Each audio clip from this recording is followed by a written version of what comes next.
What's that? petition. Charlie, you'll be to see it is 5 o'clock. Oh, now there we go. All right, I'm going to call to order the July 23rd, 2026 meeting of the Lexington Planning Commission. And first item on the agenda is approval of the agenda. Do we have any changes that need to be made or suggestions, etc.? If not, I'll take a motion and a second. I move to approve the agenda as presented. I second. All in favor? Aye. Opposed? And motion carries unanimously. Next on the agenda is the approval of the minutes from the July 9th, 2026 meeting. I was not here for that meeting, so I cannot speak to you. They look very comprehensive to me. Sure. So does anybody have anything they need to? I have a couple of typo type things that I'll Okay. give to Brinsley later. Okay, I guess we don't really need to go over typos. Nope. Good. Or do you think we should? They're truly just a typos that They truly are. if it's substantive, then yes. Okay. So if barring any substantive comments on the minutes, I'll take a motion and a second for those as well. I move to approve the minutes as amended. Second. All in favor? Aye. And opposed? And the motion carries unanimously. Okay, next item is citizens' comments on matters that are not on the agenda. So if we have anybody here from the public who would like to make a comment on anything that is on our agenda, that is not on our agenda, come on up. And seeing that there are none, I will close that section of the agenda and move on to new business. So we are back to what feels like not new business, but it is the PDR Plan Development Residential Zoning Text Amendment with a continued discussion. Arnie, do we have a staff report? Good afternoon, everyone. On page 8, we have a meeting summary from all the meetings that you've held thus far, and the one that's highlighted is July 23rd, obviously.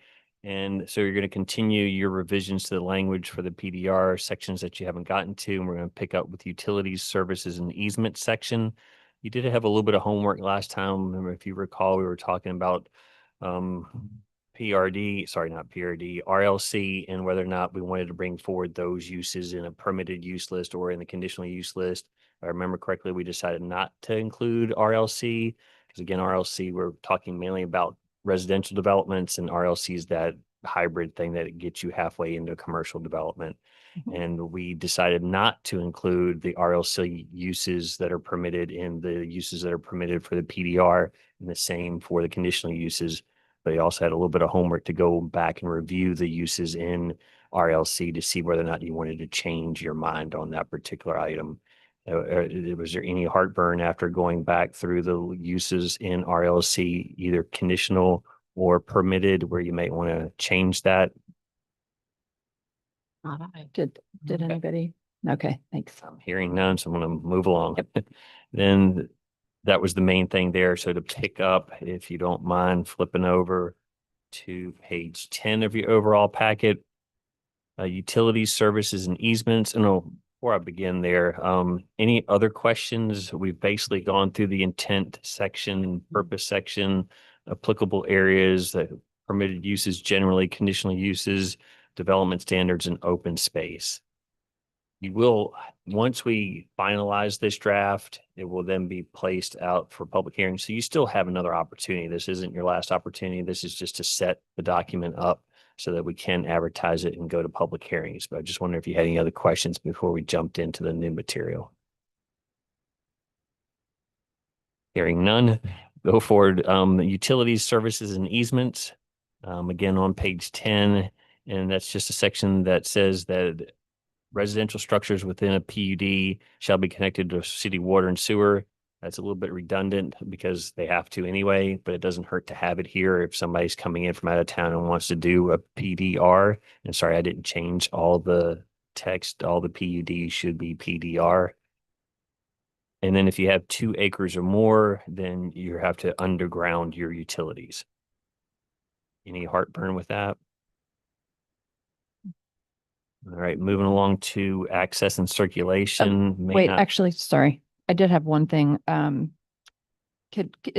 wondering about the last sentence, PDRs must provide adequate on-site and off-site drainage. And I was wondering about adding something along the lines of that does not negatively impact neighboring properties.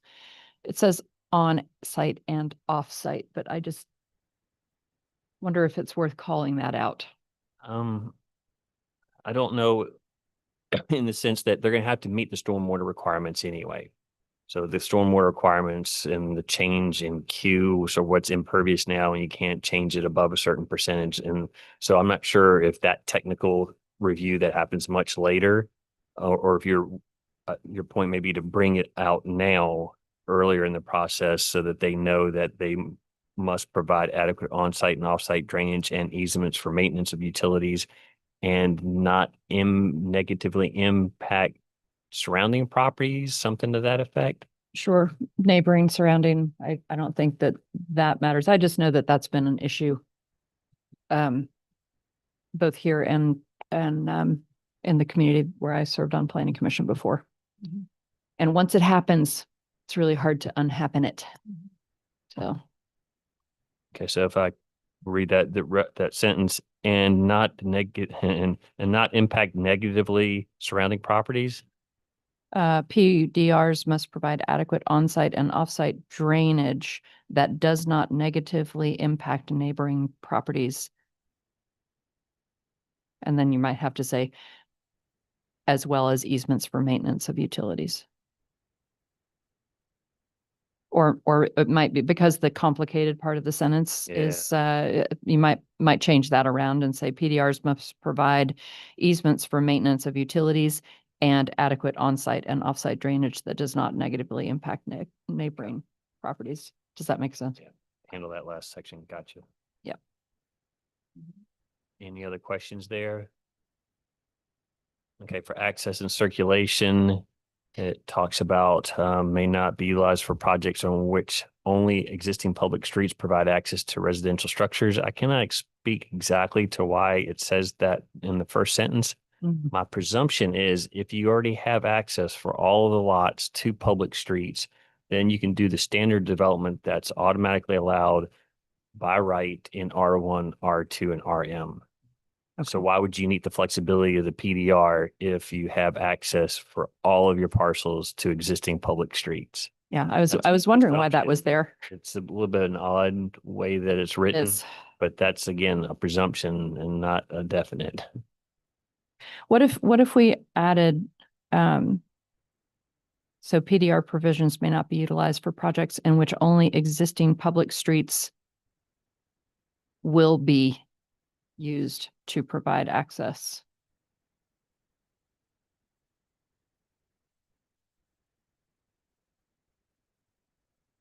Okay.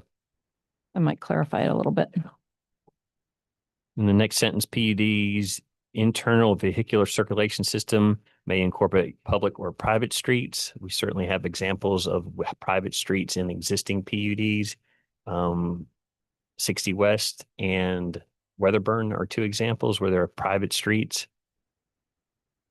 Construction of all new public streets shall comply with the street and right-of-way widths required by the Department of Public Works is a suggestion that I would change there.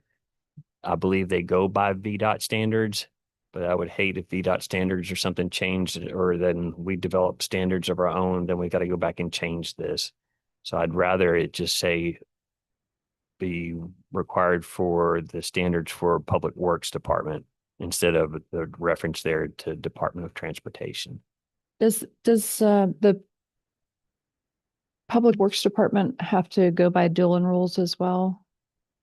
In terms of the state level Department of Transportation, like it does, you know what I mean? My understanding is we follow the VDOT standards for a public roadway. So if one of these PDRs wanted to come in and provide a public road, they'd have to provide a 50-foot right of way and a 30-foot wide pavement width. Mhm. It's possible that we may develop standards in the future where we realize 50 feet is ridiculous for a street width in Lexington. Yeah. And the pavement width could be reduced. Then we could just continue with the wording if it was Public Works as a reference as opposed to VDOT. Yeah, I mean, it's fine as long as it doesn't run and bump up against the Dillon rule issues. Oh, no, sorry. I didn't Great. hear the word Dylan, but no, I don't think we'll have any issues there. Okay. Next sentence, in the case of private streets, evidence of the developer's responsibility for continuous maintenance shall be required before approval of the PUD. PUD's vehicular and pedestrian circulation systems must permit safe and convenient access to dwelling units, open space, community facilities, and other non-residential areas. Adequate access and circulation for emergency and service vehicles shall also be provided. Seems to make perfect sense to me, unless there are any additions or subtractions needed. Developer's responsibility is intended to be in perpetuity. How does that work in reality? Does it work? Well, it works up to the point when everything sells and then everybody starts demanding the city to take it over. Exactly. And then council has a decision to make at that time. But if it's not built to our standards, then we shouldn't take it. Right. But the perpetuity, I've never been in a homeowners association, but there are all those documents that you have to sign or at least are provided to you when you buy into one. And if you read them all, you'll understand that you're responsible for a certain percentage of Right. costs for roofs, open space maintenance. And if they have a schedule laid out for repaving of private streets, then you're just aware of your responsibility for portions of that. That sounds good. Thank you.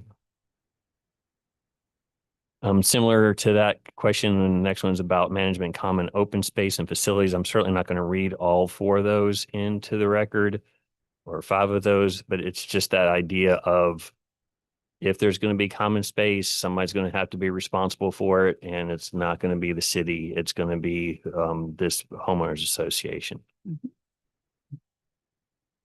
Okay, moving on then, have some notes there in red.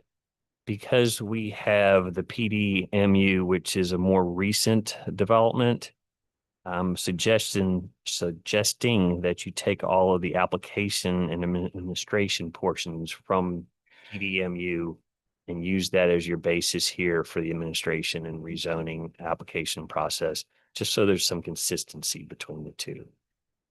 You may want to pick up some items. Maybe we'll review this. And then if there are some items that you still want to bring forward from the old PUD, and I think you will, particularly when we get to the criteria, but I'm just suggesting here, everything that's in blue is coming from PDMU for administration, again, for consistency. And then we can add things from the old one as needed. That's acceptable. That works for me. I have a question about in A1 under narrative number 2. It says a list of all adjacent property owners. I'm just wondering, does that include neighbors across the street, or is it just literally touching? The way we define that, or our process for that when we have to do adjacent property owner notices for what that's worth, is we go across the street. We pretend like the street's not there. Okay. Is that something that's sort of like up to you? Which is to say, if you decided to move and we got a new city planner, Well, could they interpret that differently? they could interpret that differently, certainly. And it bears the question, do you want to be a little bit more specific in this? I think that it would be a good idea to be more There's- specific. Neighboring properties, yes. So is neighboring specific enough? Could have adjacent and, Sounds kind of vague. I'm sorry? adjacent and neighboring. How far does the neighboring extend? Right, That's the that. problem. That's the question. The good thing is that this is just for the application. There's still going to be a public hearing and notification process and a posting process. So if somebody's missed here by the applicant or by the applicant's narrative, it's not included in the narrative, it's not the end of the world in the sense that there's still Mhm. going to be advertising adjacent property owner notices. So we will still be providing them even if they're across the street. So this is just the narrative and what they had to provide with the narrative with the application. So what if we just said including property owners across the street, just very explicitly? And then it's just in there. It's not hurting anybody to have it in there, and it's already what you do.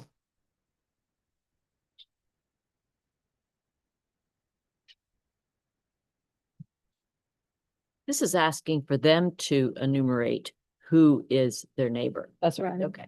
Yeah. Okay. And then part of that also gets up to, I didn't cover the second sentence in the section A. This, I'm pretty sure we developed in the PDMU because we wanted adjacent properties to be notified of this proposal before it even came in, so that there would be some conversations with whoever the owner of the PDR is and the surrounding properties before they even came in with an application, to have some of those early conversations. So it says there, prior to submitting an application for rezoning, the applicant is encouraged, we couldn't require it, but is encouraged to hold public meetings to receive public input regarding the proposed project.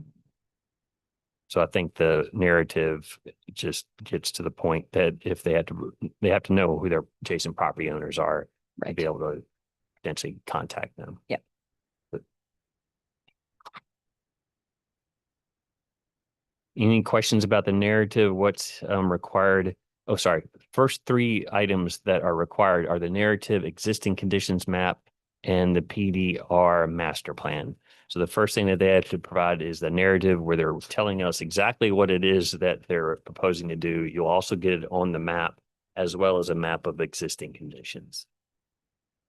Mhm. Any questions on the narrative portion specifically? No, not for me. Anybody else? The last one that I like the most is a list of exceptions or differences from the zoning requirements, if any, are being requested. To point out, if they just provide you with the plan, they don't tell you, well, how's this different from what the by right they get? So they at least have to go through the exercise of telling you this is 5 extra feet up height or a reduced setback or whatever their variances are. So if they wrote up something that was inaccurate with regards to that, excuse me, that item. So let's say they said it was a 5-foot increase in height, but it was actually 15 feet in the end. What- Actually 15 feet in the end built. Mhm. Well, no. I guess before, before it got built, I mean, I assume that they would have to have plans. You mean that they don't know what they're misinterpreting our rules, or they're purposely trying to? Either one. I guess it depends on when you catch it. I don't know. At building, let's just say they provide this set of plans, and then as reviewing building permit plans, we realize it's an extra height. The only time you can't do that, can't issue a building permit for extra 15 feet or whatever the number was. So there's a backup plan. Fail-safe. There's a fail safe. Yeah. Yeah, and then just say the building permit actually has the right height on there, and they for some reason change the plans or just decide to add something else on it where then that's on them. And if we catch them, then they're going to have to fix that. Okay. Great. Existing map conditions, fairly straightforward there on what's required for them to show what the existing conditions are. Any questions there? Does it need to say if it's in the floodplain? That's a good one. Caught by They certainly significant can't environmental build in it. features? Would that be caught by significant environmental features? I don't know. I think that's debatable. It wouldn't hurt, I think, to add it perhaps. Floodplain. Hmm.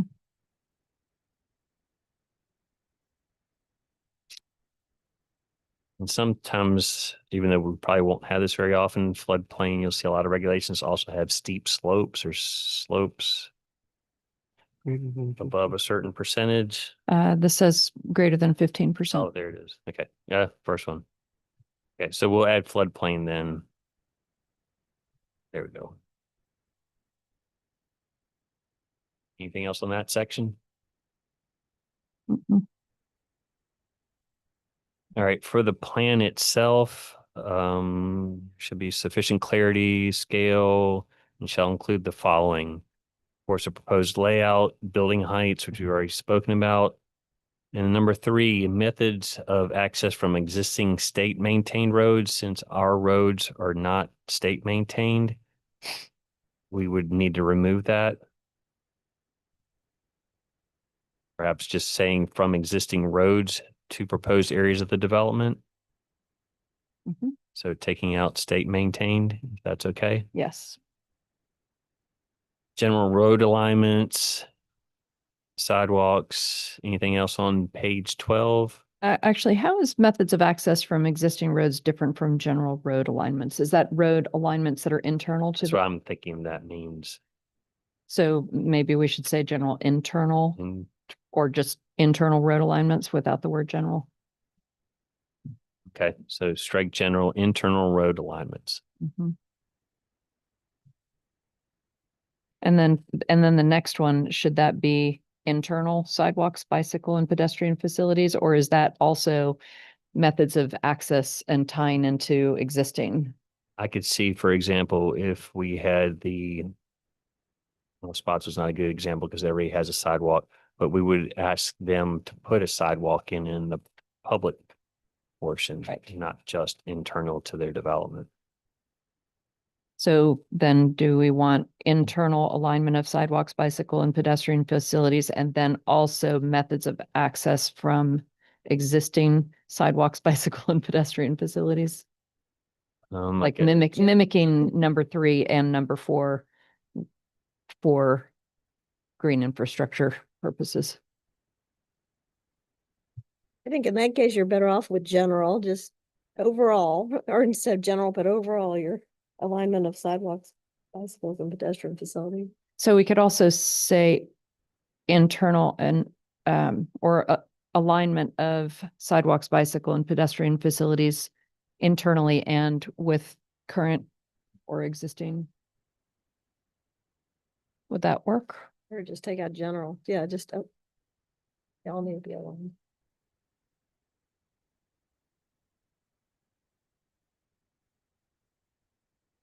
How about, excuse me, alignments of sidewalks, bicycle and pedestrian facilities, both internal and external? Yep. Sure. Yep.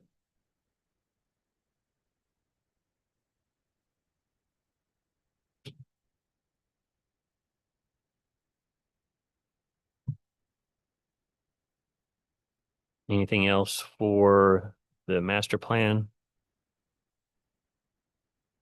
Actually, I had a question about item B. You've recommended removing that entirely, that whole section about traffic studies. And I was wondering, since this would potentially be something that the folks, if somebody wanted to come in and develop Spotswood or VDOT properties, it seems like we would still want them to do a traffic study. And so I was just wondering if we maybe want to keep the last sentence there, a traffic study that quantifies existing and projected traffic levels on all adjacent streets and at all proposed entrances. Yeah, I guess there's 3 ways to handle this. One is what you mentioned, 2 is a wholesale just deletion, or maybe putting an emphasis on the word may in the first sentence. So my sort of justification for recommending this would be that we don't have parcels that are going to get us to a threshold for a traffic study or environmental statement. So roughly using the numbers that I think I recollect from the Spotswood parcel development when we had 63 apartments there. If you go to the International Transportation Engineers Green Manual or whatever that thing is called, and you look up how many trips an apartment is going to generate, it's 8 trips, I think, a day. So how many does that get you towards requiring a threshold for requiring a traffic impact analysis? And those 63 got us about a third of the way to the threshold for a traffic impact analysis. So we're probably not going to have apartments there, I'm guessing. So then that only leaves open the other big 5-acre parcel, which is VDOT. And then if you do that math, you're getting close to requiring a traffic impact analysis. But the benefit there is we also own that property. So council, as part of their negotiations for the sale of that property, could require during the contract, not during the zoning part, if we removed it from here. And I can't think of any other places where we're going to get close to that threshold. So the only other big ones were out by Kendall, right? Well, that 12-acre one that we added. Which to may or the- may not ever get developed, of Yeah, course, yeah. since it's privately owned. Um, And then these are significant costs. So if the benefit of taking them out, because I'm arguing that they're not needed, is also if somebody looks at this and go, oh, developer, I don't want to Mhm. get into this project or even in the city because of that cost. Or you do as you suggested, or you just leave the sentence in there and really just emphasize the may. I don't know how much that helps or not, but I mean, additionally, an environmental assessment and traffic study may be required so that they know that they have to check with staff before freaking out or not opposing something. I would be okay as long if we left it with the emphasis on may.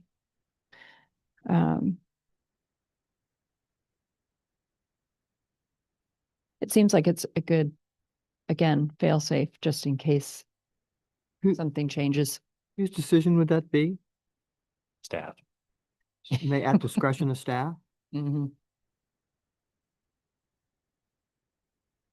Just pointing out to the Mhm. potential developer that Where there's to the, do. yeah, there's a step here to take. You're gonna want to check with staff.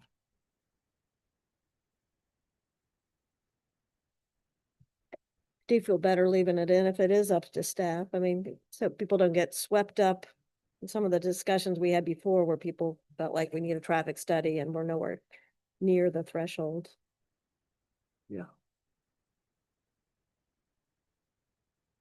General consensus to leave it in and then putting at staff's discretion somewhere in that sentence. Yes. If we're good with B, then in C, the city attorney shall review property owners and other associations charter. Just so that we have that review. And in D.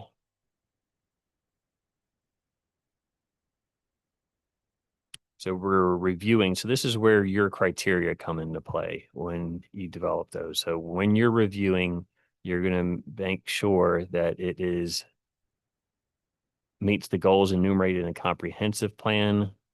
It's going to be considered at a public hearing. And it's going to be you're forwarding a recommendation along with the plan to city council for their consideration. You're going to hold a public hearing in accordance with Virginia Code 15.2-2204. That's the advertising requirement section. Tells us how many times we have to put an ad in the paper as an example. However, no land may be rezoned to a more intensive district than what you've advertised in the paper. That's straightforward.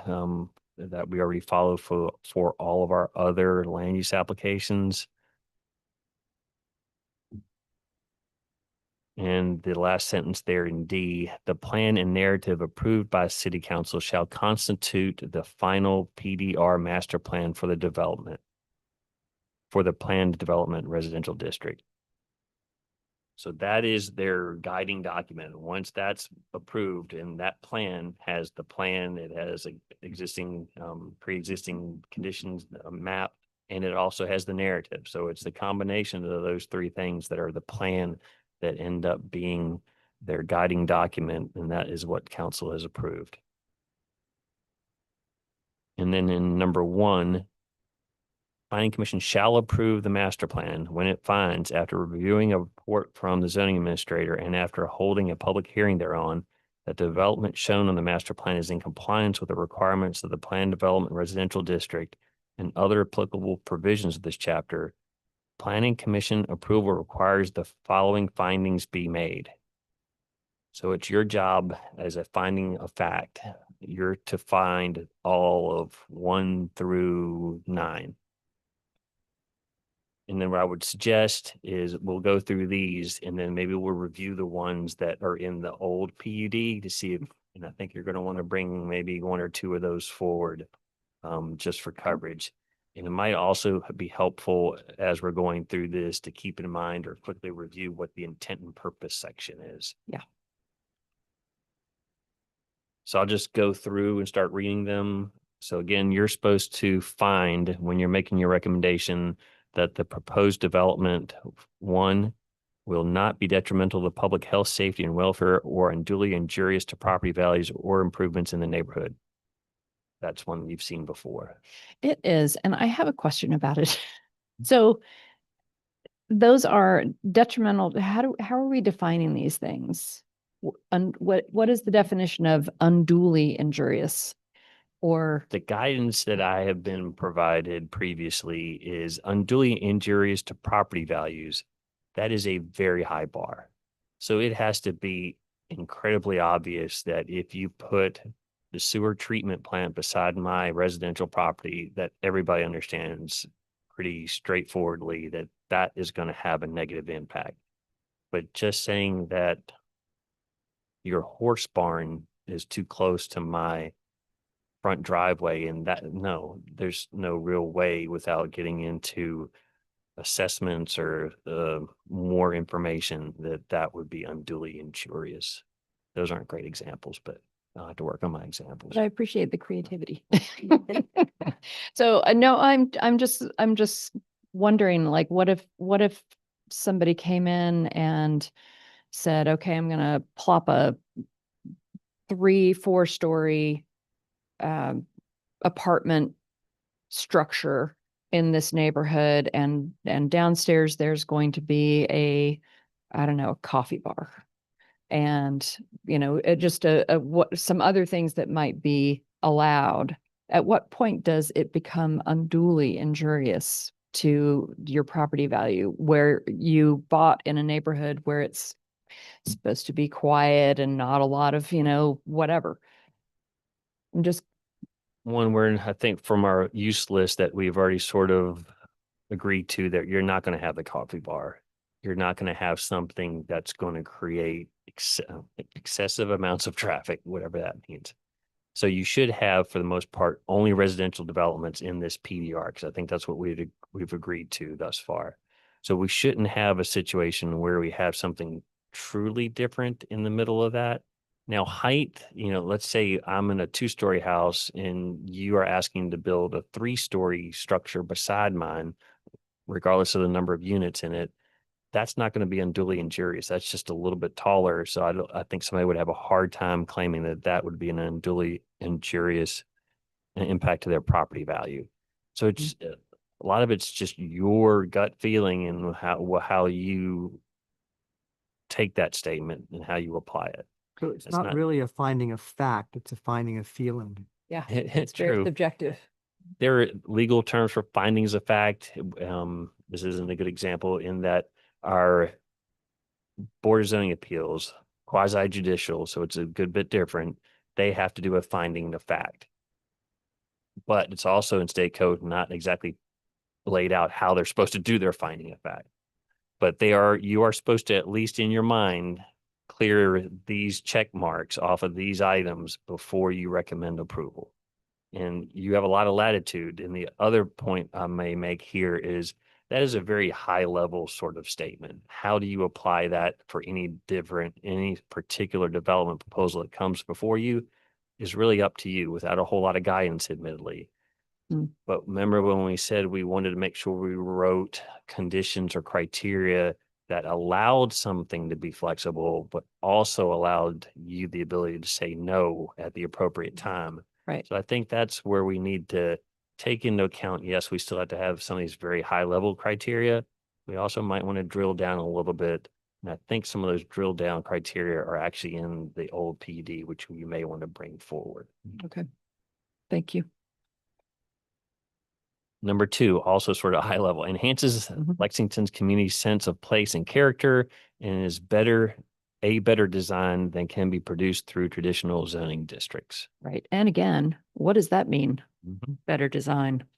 But it's also one of those things that as you're reviewing something, it's how you determine it to be. So if you really don't like the thing, then you use that to say, in your opinion, the design of that proposal is horrid because I believe it to be X, Y, and Z, and therefore it isn't congruous or doesn't meet our character or sense of place.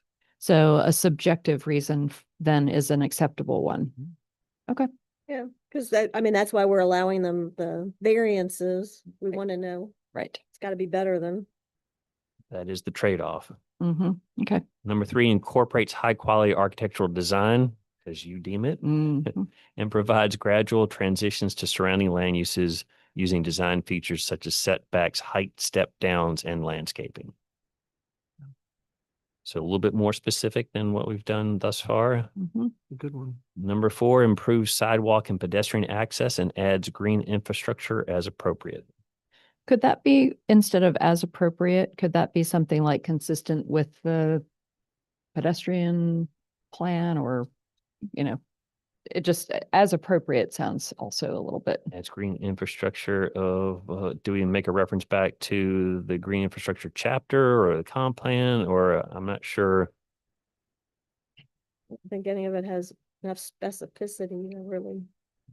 I'm sorry. And I'm not sure there's enough specificity if you went back to like the bike and ped plan or. Right, right. Um, Right. Indeed, there might not be. And I would think you would want to include more than just what's in the bike and ped plan as far as green Right. infrastructure, I would assume. Sure. That just an example.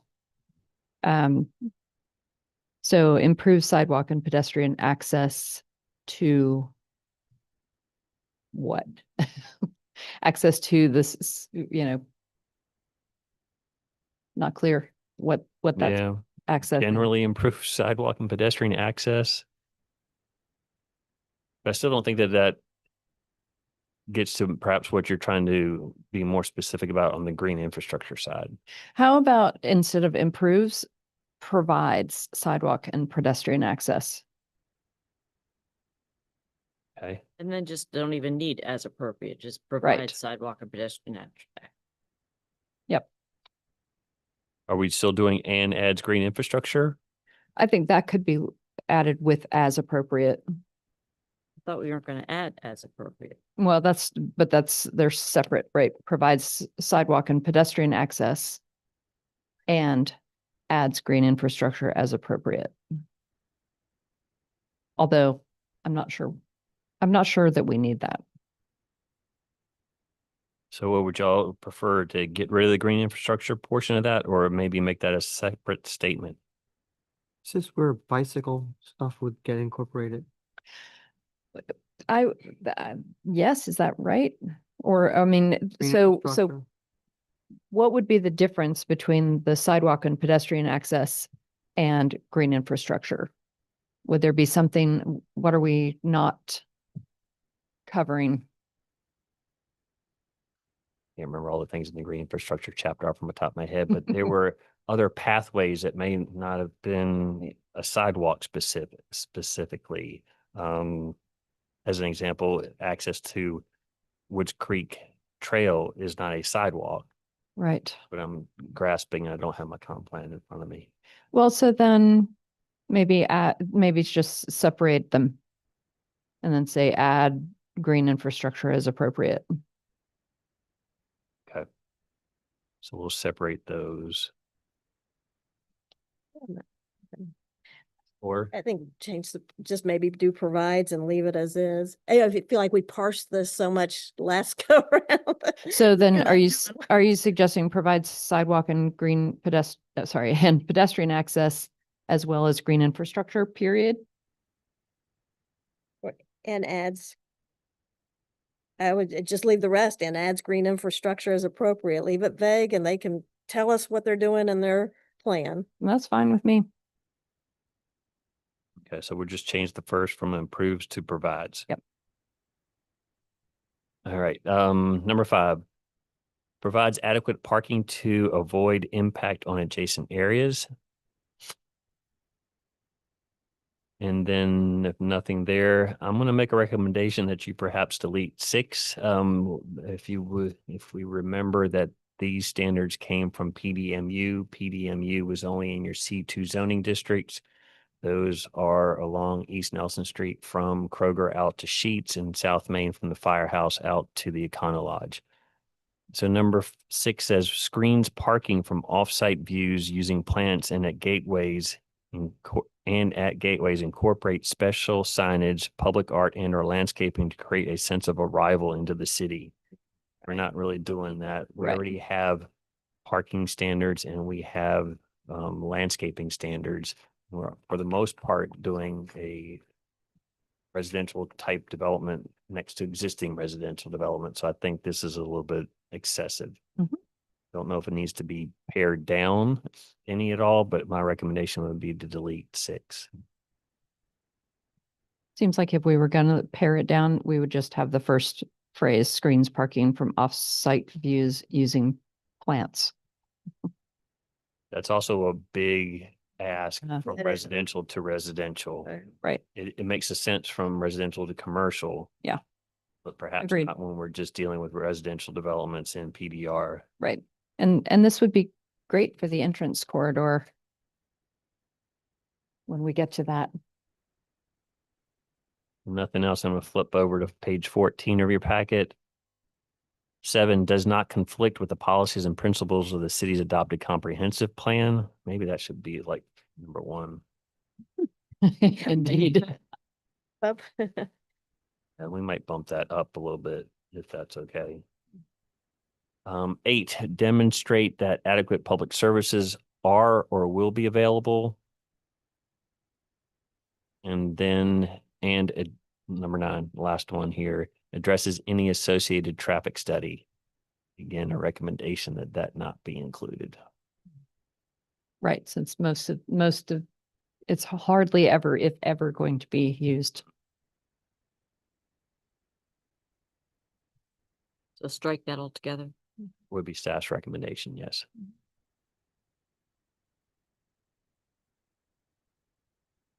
I'm not hearing any different. I'm gonna strike it for. Yeah, yes, please do. Sorry. Otherwise, the commission shall disapprove the plan. Now, before I perhaps go into the next items, the action based on a finding of fact, do we want to now flip over and supplement those with the items that are on page 16D 1 through 12? Is this the time that to do that? Seems, I think so, yeah. And we'll have to flip back and forth to see, to recall which ones we already sort of have covered in that list. But D1, or maybe I should read D, objectives and application review, reviewing the application for a plan unit development or an application seeking amendment of an approved PUD, the City Council and Planning Commission shall consider whether the application meets the intent of this chapter in Lexington's comprehensive plan. The proposed project must also not be inconsistent with the objectives of the PUD district, which are: the first one, to encourage design and amenities to those resulting from the strict application of the underlying zoning district and the city's subdivision regulations. One of the other ones already had something about design in it. Yeah, why is it a better design? It can be produced through traditional zoning. Right. High quality architectural design. So.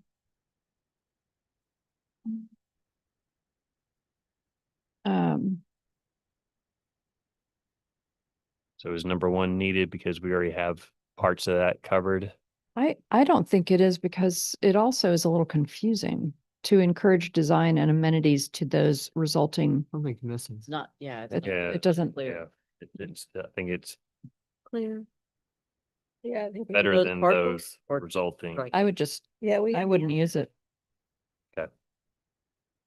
Number 2, to encourage innovative arrangements of buildings and open space to provide efficient, attractive, flexible, and environmentally sensitive design. I do like that one. And you'll notice some of those words are definitely in your intent and purpose section. Yeah.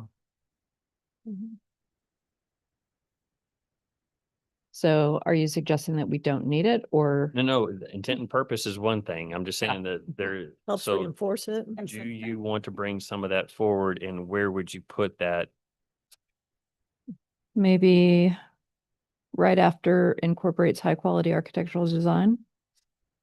So another bullet point, or no, not bullet, but another line item right after number 3. So that Mhm. would be number 4, new number 4. Yep. Then I know we're going back and forth, and the next meeting, you'll see them all as proposed in one, so you can make more edits at that point. Mhm. Because right now, it's a little bit hard flipping back and forth. So if we include that one, do you feel like it incorporates the adds green infrastructure as appropriate? We could just delete that? Or are they different enough that you want to keep that? I'm vague sorry, sentence? which one? The number 2 in the old, to encourage innovative arrangements of buildings in open spaces to provide efficient, attractive, flexible, and environmentally sensitive design. Maybe it could be combined with. Sense of place and character. Encourage.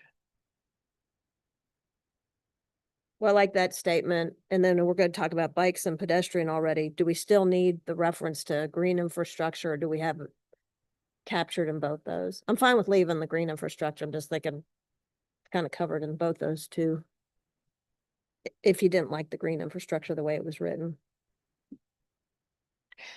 I'm sort of wondering if a better use of our time might be to have you look through these and put them in. Okay. Like in red text in the middle of these, like next to the ones that are most closely related. And then we can look at it next time, Can do. because going back and forth is in fact, I think, gonna be difficult. complicated. And then would this stay here, or would you totally withdraw that, the objectives and application review? Are you gonna I'm- combine the whole with, you could combine that with, But I think my task is the criteria that we've provided over or went through and reviewed on pages 13 and 14. right? So 1 through 9, to supplement those, my task is to supplement those with the ones that we're looking at on pages 16 and 17. Sort of combine that Fill them in, in. make sure that we don't lose anything. I'll probably be more conservative and provide more, and then you can edit out. But all the rest of this language, no, it would, well, unless you have something else. We're focusing just on the criteria section right now, but all the rest of the text above and below that that's in black is proposed to be jettisoned, as we're using the PDMU portion for application process and how you advertise and how Right. make our decisions. Did that answer the question?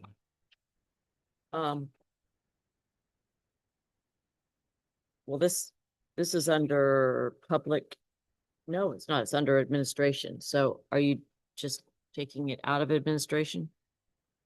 Correct, in the sense that everything in blue is to be consistent with the PDMU. That is the administration section from PDMU. Okay, okay. So I'm hoping that we can use that from PDMU so that the two of them are consistent when they're in the ordinance together. And yes, we do have some things in the old PUD administration section that we might want to bring forward. And we've talked only so far about bringing forward the criteria.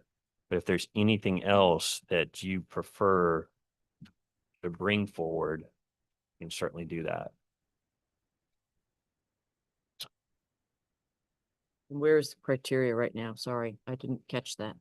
Where is the criteria? The criteria that we were talking about just now on page 16. Okay. Those Okay. are the objectives and application review, D1 Very good. through 12. 12. And like number 8, I don't think we've included something to that effect that says to provide or for Right. coordination, but not uniformity of architectural styles within the development and in relation to adjacent properties around the development, which I think that's a good statement to have. Agreed. That's why if you, I mean, literally, Arnie, it would be great if you didn't like wordsmith. It would be great if you just lifted Wow. these, like turn them all into red text or something, and then just plop them in next to the ones that seem to have most in common with each one of these. I think, and then we can sort of assess as, Okay, as so we- you don't want me even to cull ones that I think are either exactly the same or. The colon, yeah. I Okay. think you it's- do want they're, fully- they're Like, exactly the I same. think is already covered in there pretty well and, yeah. Mhm. On the other hand, it would, I think don't call. I mean, I would say don't call, because then we can look and see if because sometimes the language might be a little bit clearer we've already been wordsmithing these other ones. So we might just get some clearer language that was from the PUD. And then because Yep. I mean, I didn't look through this with that in mind. With this maybe I should. I just think it would be more helpful. Can do either. I'd rather not lose something, but Right. with the rest of the group, is there any feeling on if staff should cull them or keep them all and let you all review them in one line item? I mean, if we're gonna do that, then just tear out these couple pages and let's do it now. I don't know that's getting us anywhere if he just puts everything in there, but that's just me. Well, how much more do we have to go on this?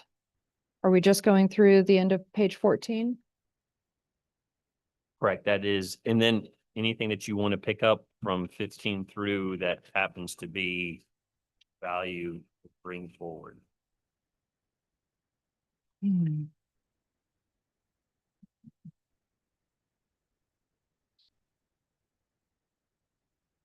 Well, I guess, Leslie, what I would say is that I'm not as good at editing on the fly Yeah, right. as I am editing, like reading it through and in my own personal quiet space, not in a public meeting. No, I going totally through. agree, but I would be more comfortable if he kind of edited and took out stuff that was repetitive. Redundant stuff.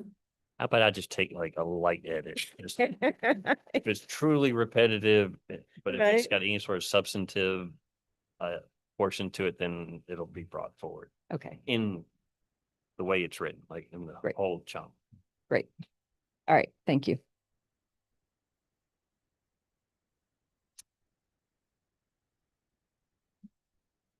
Okay, so that gets us back over onto page 14, number 2 at the top. The action of the commission, once we've gone through the criteria and you've made a decision to recommend approval or denial, and then the action of the commission shall be based on the findings of fact, shall be reduced to writing and preserved among its records. We don't actually do a literal finding of fact. It's in the minutes. So your reasoning, and that's why we also always love it when you say, I vote or I make a motion for approval because this project, and then you read a couple of those things. So therefore, those specific items or criteria are read in the record that become part of the minutes. So if there is ever an appeal, then somebody knows exactly what they're appealing, and the judge, if it gets to the judge, then they know specifically why the decision was made for recommendation of approval or denial, doesn't matter which one, and it's in the record. We're not actually doing a finding of fact, like point by point, but the more that you can read into the record through your motion and through your discussion, it helps build that record. That's good to know. And then number 3, amendments to the master plan may be accomplished in the same procedure for the original. In other words, if you're going to amend something, you got to go back through the public hearing process. You've got to go back and provide the master plan, the pre-existing conditions, and the narrative, and the public hearing process and all of that. Mhm. E, once the city council has approved the final master plan, all accepted conditions and elements of the plan shall constitute proffers enforceable by the zoning administrator. That's for setbacks, height, private streets, whatever it ends up being. Next one, the zoning administrator shall approve or disapprove a final site plan. And it says here, within 60 days from the receipt of the plan, I'm going to recommend that you delete that last portion and bring those 2 sentences together, because that's changed since last July. So I have to go back and see if I even have 60 days. I think I have less. But because state code changes, I would recommend it read, the zoning administrator shall approve or disapprove a final site plan, and then just pick up with the next sentence, and the site plan shall be in substantial conformance with the approved final PD master plan. And just get rid of the within 60 days from the receipt of such a plan, because there's already a time limit for me in another section of state code. That makes sense.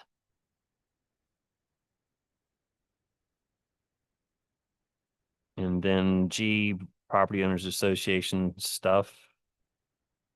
Don't think there's anything too terribly interesting in there. Mhm. So all those changes we made that are in the PDMU, are you putting a note in your file box? Oh, to go back?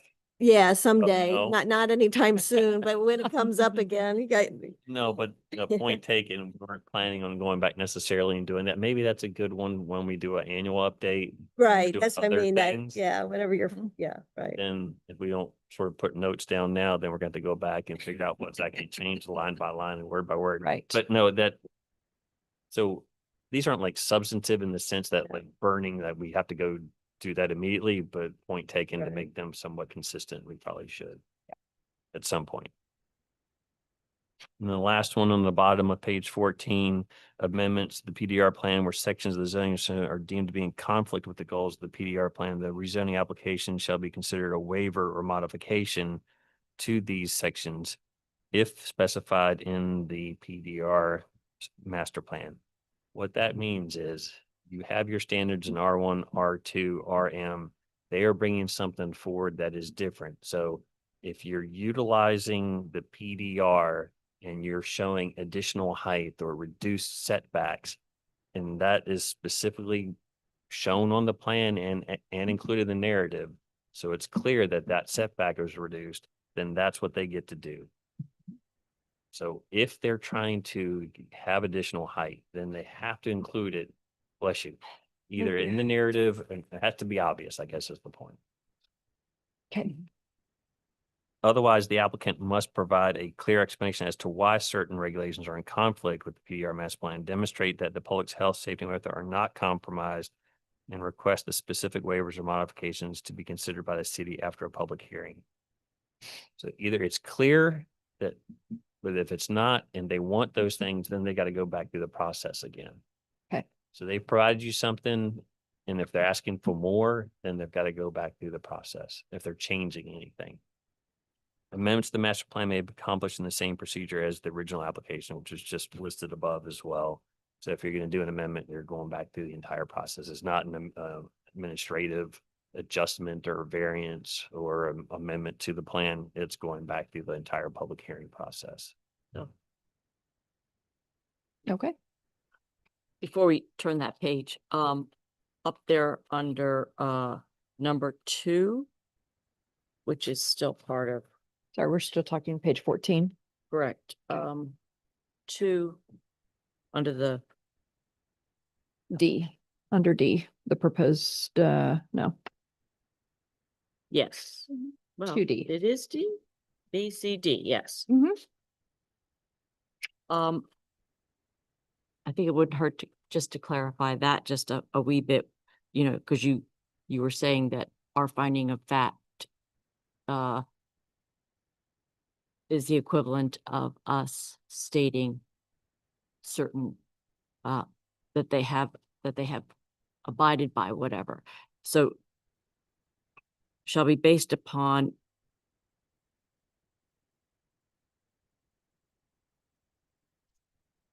the finding.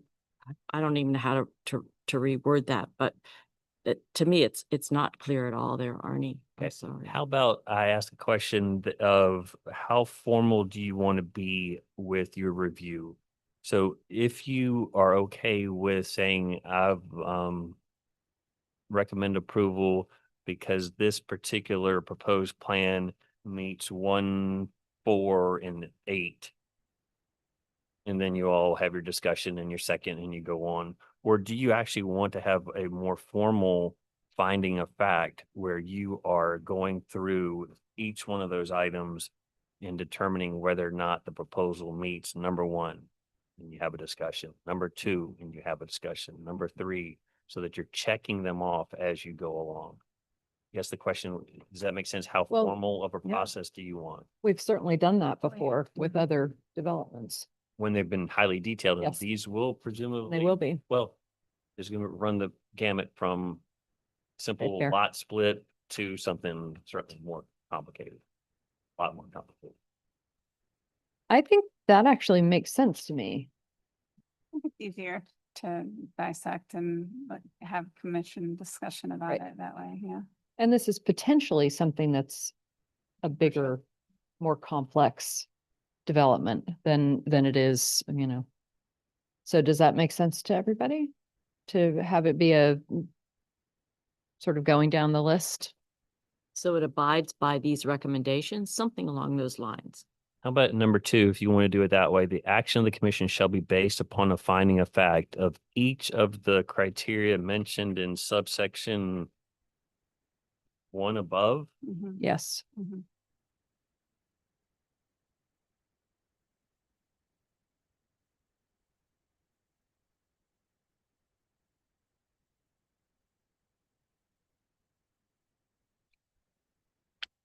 And like you said, that's sort of what you do with the Yes. W&L master plan, Yeah. right? Yeah.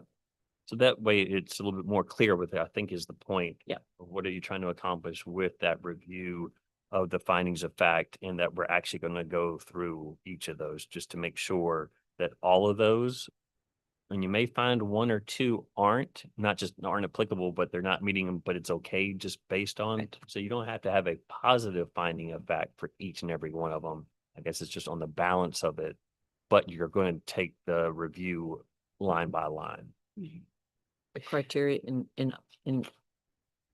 item number 1, whatever. Which we're still supplementing. Right. Mhm. And are there items then within that list, however long that list ends up being, that they have to meet? Which is to say, are there going to be some that they're like, wow, if you don't meet this one, mm-mm. I would leave that up to you all as a group. I wouldn't say if it's something that they absolutely have to meet, it should be in the application. Okay. List of application materials. Yep. This is your discretionary. Yeah, yeah. Okay. Thank you, Mary Stewart. That was helpful. Would it be helpful? I'm going to stop talking in a minute, but would it be helpful? I'm going to bring forward, do a light edit on those other criteria in the old PD, bring it forward. Would you still like pages 15 through to be included in the next packet? So you can still go through 15 through 18 old portions of the PUD to see if you have anything else that you want to bring forward. Again, that's just the application and review process. Administration. As long as we don't include D. D, which is gonna, you're already gonna take that out. Yeah. I just didn't want to skip over anything else. I wonder if we could just look at this real quick and see if there's anything else that we wanna, I mean, we've got plenty of Up to you. Yep. time. Because some of this is going to be just the way that just regular business as usual, public notice and like Right. that section, I don't think we need to, unless there's something in there that you need to have in there. Certainly not from the public notice. No. Okay, so none of that. How about under at the top of page 15, section A? Any person who owns or exercises control over a tract of land may apply for a PDR, in this case, permit. If the tract is jointly owned, all owners must concur in the application. That was not, I don't remember reading that. That was not there. We require, certainly bring it forward on an application. All property owners or folks that have interest need to sign the application. Again, that's not specifically spelled out in PDMU section, so it may be worthwhile to bring that forward. Okay, so why don't we say, for our next meeting, bring forward everything in A, but nothing in B? Do we need the part right under administration issuance of permits for new PDRs, et cetera, shall require review by the planning commission and approval? That's, Some of that's already. yeah. So we don't need that. So section A. Not section B. How about C? Following a duly advertised public hearing? That we don't need, do we? So not that one. And then we skip over D, move to E, the city council subsequent to the public hearings shall take one of the following actions. That's already laid out, isn't it? I don't remember that being specific. In other words, it's more about you all providing your once city council, I'm sorry, I'm on Yeah. 14E. Once city council has approved, not the approval.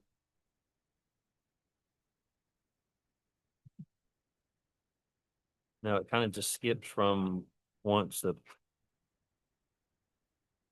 take your review, you make your decision, action of commission shall be based on findings of fact that we just covered, amendments. And then it just gets to the next one. Once city council has approved the final, so it does have a little bit of a missing section in there of what council can do. So maybe it doesn't hurt to bring forward Yep. Find those. E. Okay, so how about F? And that sounds like that's one that maybe needs to be added to the PDMU as well. Is that right? D.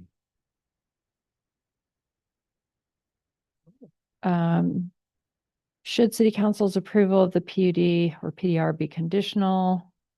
Is this?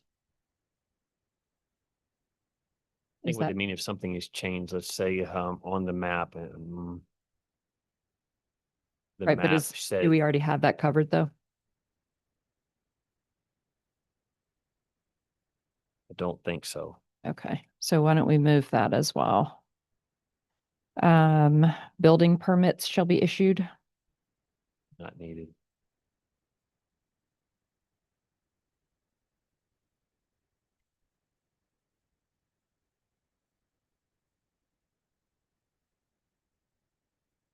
Now sorry, I'm all the way down to J. I'm not sure if I got ahead or Did G, H, and I do? I don't think we need any of those. We don't need those. Okay. On J, any PD permit shall expire 12 months after issuance. That's a tighter time frame than a rezoning from recollection. So is that necessary to bring forward?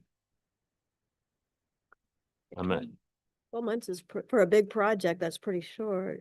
yeah, so I guess that's my point Yeah. in that we've also had examples from 2008 bubble for, sorry, I'm going way back now. As an example, the state changed a number of deadlines for permits for subdivisions and other things because of the bubble that occurred with mortgages and so many defaults that they wanted those approvals to be extended for a longer period of time because of what happened. So I guess my point is that a lot of these have actually extended ranges for approval. So 12 months does seem awfully short. Now I don't see the harm in extending that. In other words, we've also learned with some of our recent attempts at having development on a city property that these things have long lead times. Yeah. As far as reviewing and doing due diligence and whatnot. So are you suggesting a longer than 12 months and leaving it? Well, Or the pulling question is, it in? do we need to bring it forward at all? And if we do, then I would certainly recommend more than 12 months, What would you recommend in at terms least of? doubling that at a minimum. So 24 months.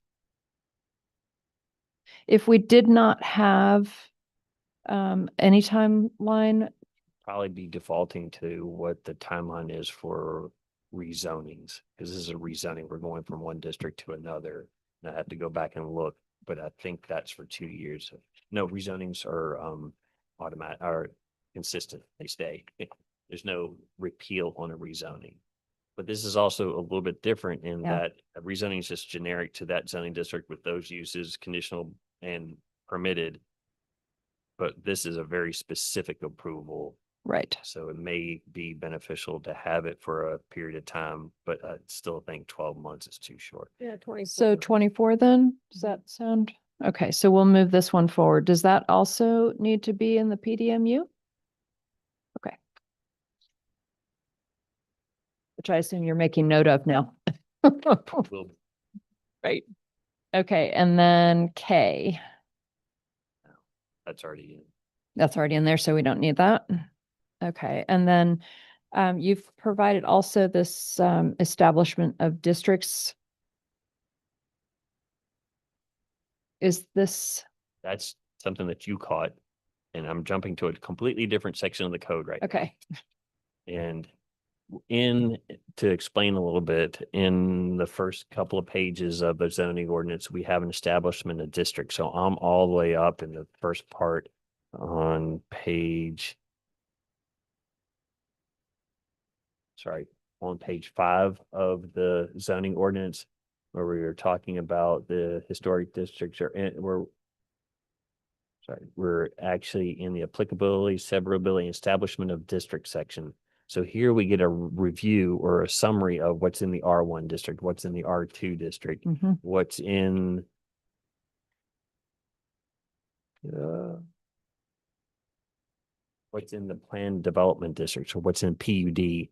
So when we did PDMU, I forgot and didn't realize that this was all the way in the front part of the zoning ordinance, and this needs to be amended. Yeah. So this is a section, and hopefully I'm not confusing anybody, but this is just something that's in the very front part of the zoning ordinance that gives a summary of what the zoning districts are, and this needs to be updated so that it reflects PDMU, or we do 2 of them, or we do a plan development one where we're summarizing it so it addresses both MU and R. Right. I don't think we need to do that right now, but I just wanted to, as a placeholder in here, that we Great. also need to go back to the front part and do some amendments. Okay. So this is also going to be, so it'll be the PDR and the PDMU. We can do it both. We can do it 2 different ways. Either they can be separate, or we can do a PV that covers both, if that makes sense. Yeah, in some ways, that's kind of, yeah. What do you recommend? Have you Not had enough really. time to think about it? Yeah. Not right. really. I just remember putting this in because Yeah. it's something you had caught in a conversation a while ago. Yeah. So that it's just a placeholder for us to review that. Great. Thank you. Okay. So, so you're going to pull things forward for next time and Pull things forward, not include the stuff that we don't need. And I'm still going to leave this last thing that we just talked about as the sort of tail end. Yep. So that we can have a discussion about that.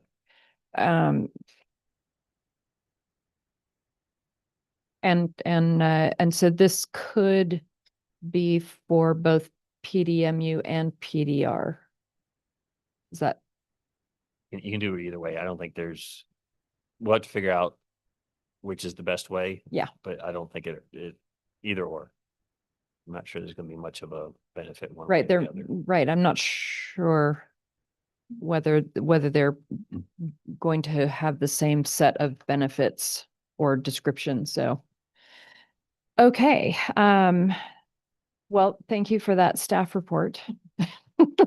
I'm going to open the floor up for public comment on this issue. If anybody in our audience would like to make a public comment about the PDR zoning text amendment, come on up. If not, we'll close public comment. And I think we've probably had a commission discussion, but that if there's anybody who wants to say anything more, now is your opportunity. Anybody? No. Okay. So then we will move on. Thank you so much for all that prep work. I feel like we're making serious progress. Yay. Okay, other business. Do we have a zoning and planning report? The only thing to mention is our meeting on September 10th will be canceled. County needs this room on that evening, and we don't have a good place in temporary city hall for this meeting. Okay. For it to hold a public style meeting. Okay. All right. Do we have a city council report? Sure, just 2 quick things. As you probably heard right before this meeting, we appointed David Sigler as our interim mayor. And then there will be an election for that position in November, on November 3rd. And then at our meeting last Thursday, we talked about, we'll do a joint project with VDOT to install a sidewalk on Waddell Street from South Main Street to Wallace Street. And it's 1,400 feet of sidewalk, and roughly that comes out to $870 per foot for sidewalk. That includes all the engineering and Yeah. what you need for it. But just as we talk about sidewalks and expanding sidewalks, gives us a idea of how much money we're talking about. Yeah. That's all I have. Thank you. All right. And we are at the end. We just need a motion and a second. I move we adjourn. I second. All in favor? Hi. Adjourned. Thanks, everybody. You all. Running for mayor too. He is, yeah.